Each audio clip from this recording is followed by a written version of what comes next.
Well, then let's get started with the first question officially. Then, how much outside of songwriting, how much writing are you doing? Whether it's journaling or any other types of writing, is it strictly songwriter or other types of writing as well?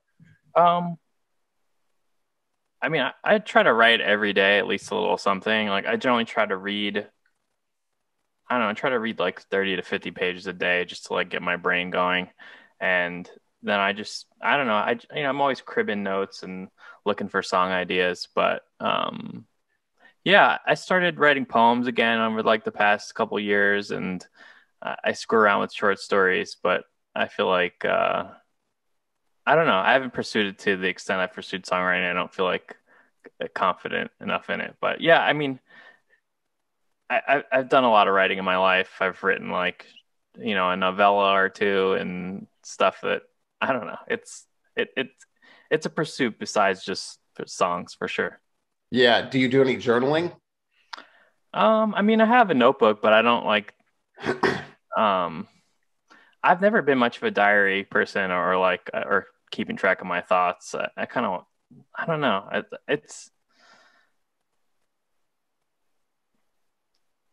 It would be nice to see kind of what you were thinking 20 years ago on this day, So I maybe I'm dumb and I should do it, but I've never gotten into that. No.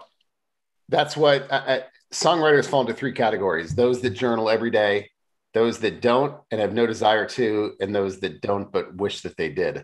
Yeah. Um, and some of them journal and it has no connection at all to the songwriting. Others do, and they deliberately kind of occasionally mine those journals for song ideas. But Yeah. I mean, I have like a million notebooks like this guy. that's what I want to see. You got those Uh, notebooks? Yeah.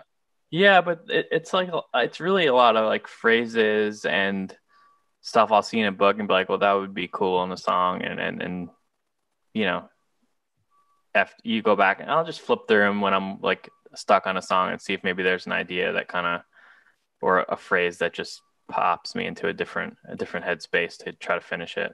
But yeah, I don't really like record my general day thoughts like that. Do you think it's important though to write outside of songwriting? I mean, it sounds like you do that. You make somewhat of an effort to do it every day, independent of songwriting. Yeah, for sure. I just think it's really important to have a breadth of material to pull from, and I never know what's going to work with our material. It's like we're a synth pop band, so Yeah. we're not the genre is not necessarily connected with lyricism in general, and it's hard sometimes to. It's not writing a folk song, I can't like I have to compromise for the music because it's just Mhm. not everything is going to sound good over, a dance rhythm or some syncopated drum pattern. There's just like sometimes I'll have to like throw a great line that I love out just because it's just not gonna, it doesn't sound right and it doesn't fit melodically what's appropriate for the music. So writing, like free writing and poetry is like a great way to be able to write without that constraint. And it always seeps back into the songs, which I feel like are like my major pursuit.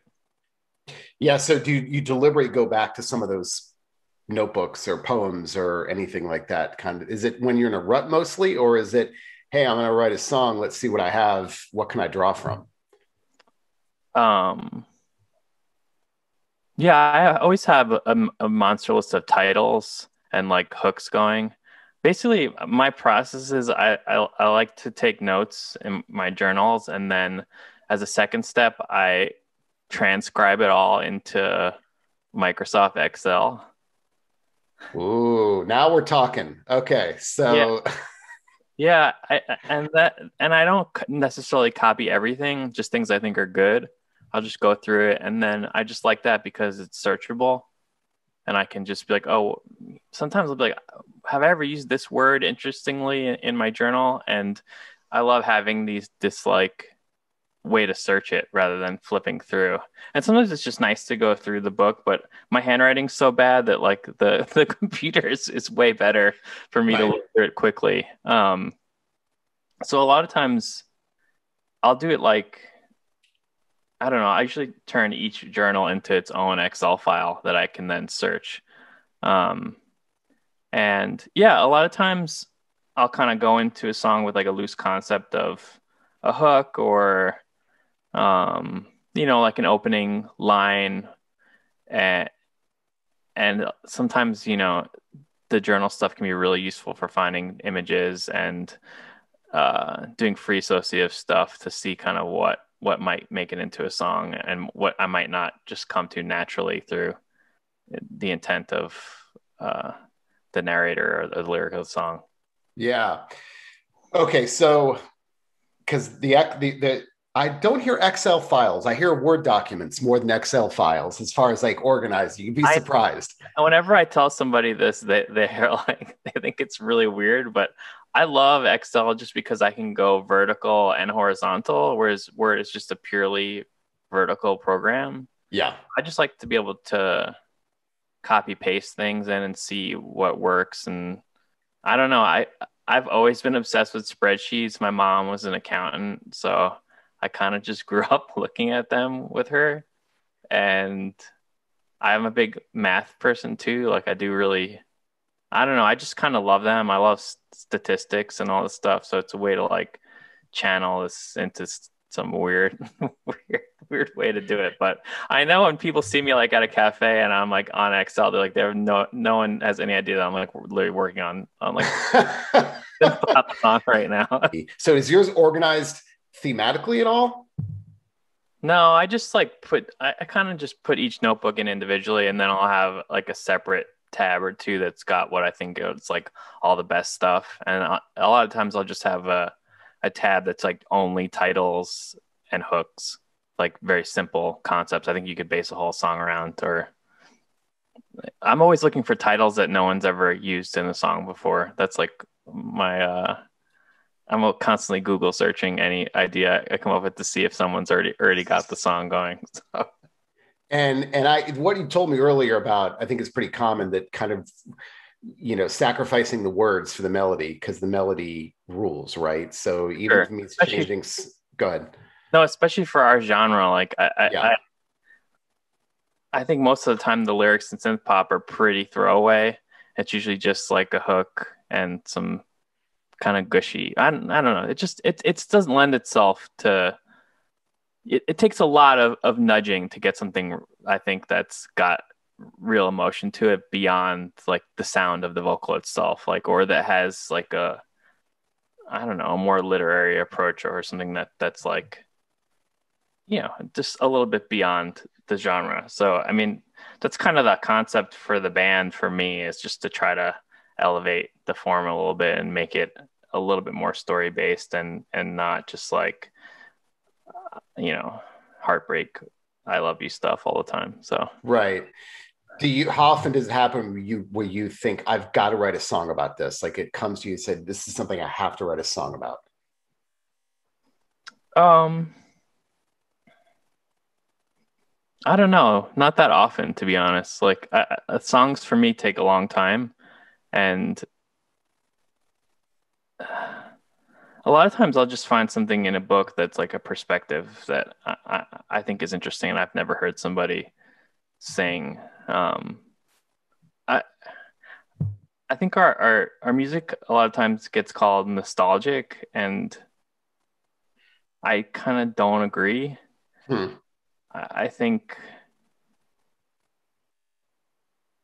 I take a long time to process things, and it's more about like a nostalgia. Like I think it insinuates like there's a desire to go back to that place, whereas I'm just kind of reflecting on it and thinking about it, and like maybe being a little bit older, like kind of understand it a little bit more than I did at the time. Um, I'm blessed and cursed with like a really long memory, and things, I do think, I don't know, especially places and like places and maps and locations, like that's how I kind of, my brain's organized. Like I was obsessed with reading the atlas as a kid. I just sit at my grandma's and like just read this atlas and just mark off all the places I was planning to go to. And I think that's like I think that's how my brain, like, I can kind of remember almost every show we've ever played Hmm. because I can think about the routing of the tour, Yeah. and like the exact path, and like looking, I can picture the map of it in my head. But you have mentioned books a couple times. That was going to be a question at some point. Yeah. If I hear you correctly, it sounds like you said you do read. You Yeah. make it a point to read every day. I try to. Yeah. Definitely during the weekdays, at least. Yeah. Who are some of your, what do you like to read? Who are some of your favorite authors? Um, Gosh, I go through, I feel like my general method is once I find an author I really like, I read all of their work, like, Oh, or you do? Huh. as I can. I've been really obsessed with Jim Harrison over the past year. Have you really? Yeah, I never got into it because I thought Legends of the Fall was like this cheesy thing, and then Yeah. a friend of mine just like, you really should give this a try. He's amazing, and I just was kind of blown away by that book. And I just read Dalva and Road Home and Sundog in the past year, and he's just so good, and I was kind of just blown away by his prose and his imagery. He's just, I kind of don't want to read anything else right now. So Well, it's funny because I am not that way. Like when I read a book by an author, I feel like, okay, maybe I want to read another one in that same voice. Like it's I'd rather read something else by someone else just to get something new. But I kind of wish I was like you, where I felt like, okay, I want to just go down this rabbit hole. But it sounds like you do that, right? I guess like when I find somebody I think is good, I kind of want to figure out what's good about them, and I kind of want to see if I can steal a piece for my songs. So, like, I want to understand their metaphors and their language, and I want it to. A lot of times I like authors because I'm like, I'd love to sing something that kind of connotes the emotion of this work. So I don't know, I don't find that many things that I really love. So when I do, I just kind of go crazy. Yeah, I'm trying to think of what else I've been reading recently. I love Dennis Johnson. I just picked Yeah. another one of his books I hadn't read. Um, Richard Ford, Mary Robinson, the short story writer. I love. Yeah. Um, what else? V.S. Naipaul. I feel like I got into in the past Okay. year, and I love that guy too. Um, Um, the ones that come up often with songwriters, Cormac McCarthy, uh, Raymond Carver, yeah, Bukowski, and Kurt Vonnegut. Like yeah, those tend to be the four that always, probably Bukowski more, or not, McCarthy more than the others, and Carver, but those four always come up. Um, yeah. If I had, so that's like, yeah. I mean, I would pick Carver as somebody that is like, yeah, I want to write songs that kind of get in the world he's at. I mean, I feel like Bukowski was like a high school obsession for me, and Vonnegut too, and Cormac was like mid 20s, just reading Blood Meridian twice in a row. so let's talk about that ritual, though. How important is the ritual to your process? Time of day, place, like are there certain things you have to have with you, whether even like, you know, like a hat or a drink or something like that. But I love those Paris review interviews with the writers where they always talk about, I've got to have this, I've got to wear this. How important is that is ritual to your process? It's really important, I think, especially writing can be such a lonely, solitary thing. Like you need to.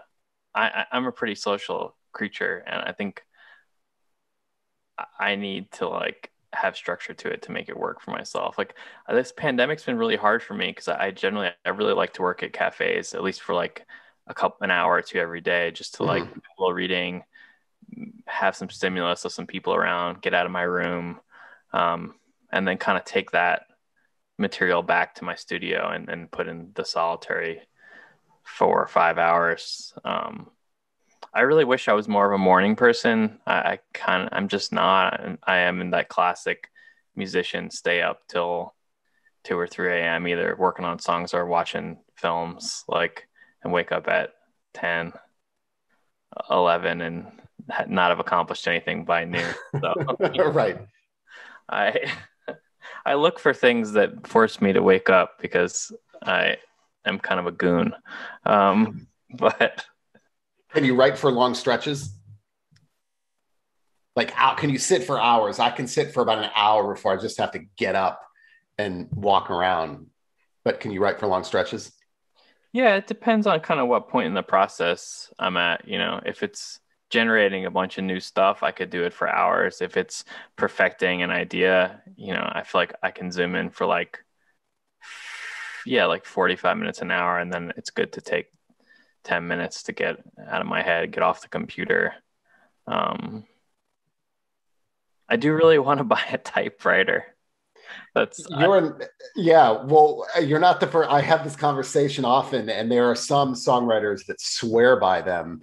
Who yeah, did I just interview? Mike Dowdy. I just interviewed him, and yeah, he from Soul Coughing, and yeah. he took so here's his routine. He gets up in the morning. He does a dream journal on an IBM Selectric typewriter, and then he does night journaling on a 1983 Apple IIe computer.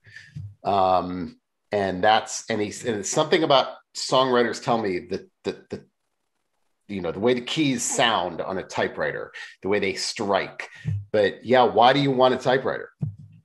Just to have something that's not on the internet that I Oh yeah. can't be distracted by. And yeah, it's funny when we first started the band, or like right before we started, I was living in Portland for like just a couple months at this sort of like arty punk kid house, and the kid whose house it was, or like who kind of ran it, had a typewriter, and I just used it incessantly, and I would type on it all the time because it was fun, and it was, I don't know, it's, you can't go back. Erasing is a pain. Every choice you make has to be considered. Yeah. But recording on tape versus recording on the computer, like you've got to be you've got to have a decent idea of what you want. Otherwise, it's just going to be a bunch of drivel. Mm. So you're not a pen and paper person when it comes to lyrics. Uh, Not really. No, No. I'm an Excel head for sure. I know. I can't believe I asked that question. We just talked about spreadsheets for 10 minutes. That helps me to get as many lines as I think could fit in a song on one page in front of me, and be able to edit them in a way that's very quickly. It's kind of a lot like Pro Tools or Logic or something, like the way you just collage and drag things all over the place. So yeah, I interviewed Daniel Lanois, the producer, about a month ago. Yeah, and he told me when he writes, because he has a new album out, he told me when he writes songs, they're on like each song is on like an 18 by 22 white art piece of art paper, blank white, and it's all thought bubbles and arrows. Like, it's not a linear lyric. There's words all over the place. It's like a collage, all this stuff, thought bubbles and arrows and lines and numbers and stuff like that. It's a very visual process for him. yeah, I totally get that. And especially, I mean, he's a legendary producer and is thinking about the whole of the song always. Yeah. Makes sense. You would kind of think of the lyric in the same way. And I don't know, I think a lot of songwriters would say, like, Bob Dylan would be like, I had 10 verses for this song that I chucked.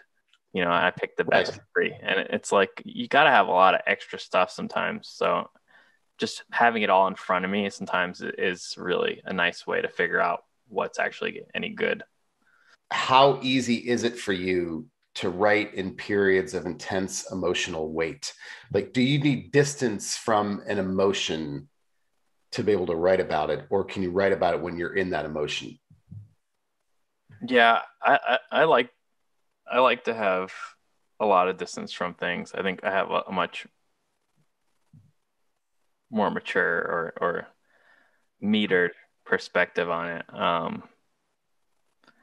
Yeah, I don't know. Yeah, I've never been, like, intense emotional experiences don't send me to the keyboard. Like, I don't know.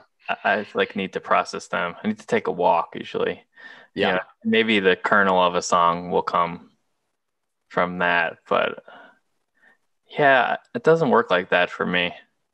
Like, I don't know. I write songs that are set sometimes like 20 years ago because I remember a moment, and it's interesting to me because I like have a much more clear picture of what it meant. And uh like on the new record there's a song called Service Merchandise, which is just Yeah. like about a kid working at the mall, and like kind of his friend leaves, and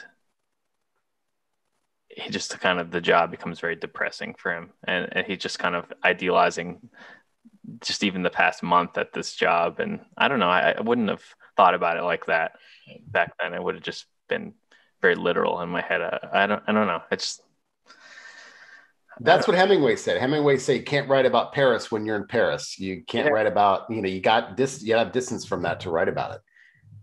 Yeah, I've been watching the doc, and Yeah, I haven't seen it yet. Is it good? yeah, I watched the first episode last night. But there's a point where he says like you need space to write about something, but not too much space. So Yep. I was thinking a lot about that when I watched that. Like, Yeah. what's the proper amount where you have a good, an accurate memory of it versus an idealized one? So Yeah.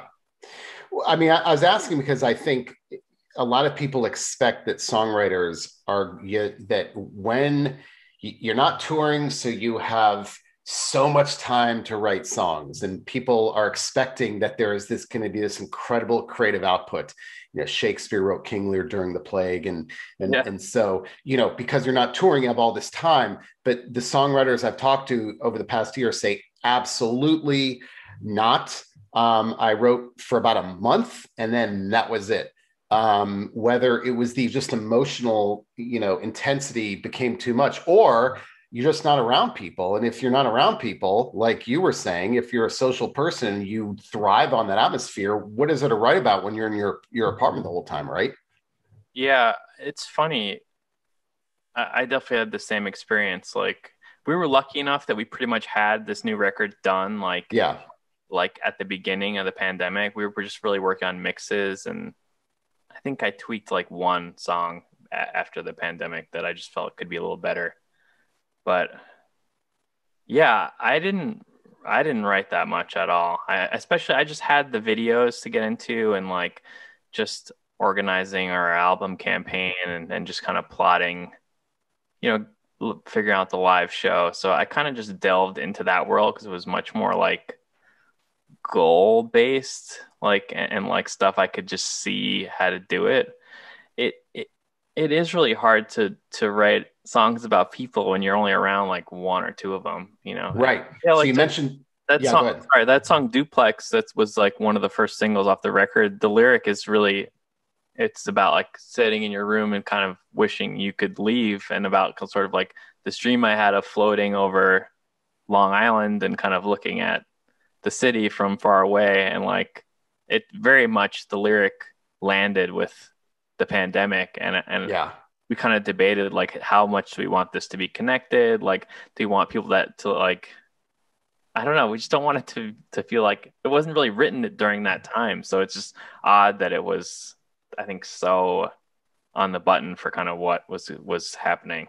And I just don't know if we want it to be connected with that forever. So Right. Right. You mentioned walking earlier. yeah. And a lot of songwriters tell me how the role of movement, what that plays in their process. What I mean, I'm talking everything from walking to hiking to running to gardening to cooking. I guess does the role of movement play a part in your process? And if it does, when do you use it to kind of move those songs along? I've gotten really into running through the pandemic. I hadn't run outside in like I'd done the treadmill, but I hadn't really run outside in probably over a decade. And now I've got obsessed. I run like 80 miles a month, like, and it's pretty. It kind of has replaced meditating for me. I feel like I get a lot of the same benefits out of it, and it's a great time to listen to demos and working versions, and you're kind of half paying attention to it and evaluating what's good about it and what's bad about it. And um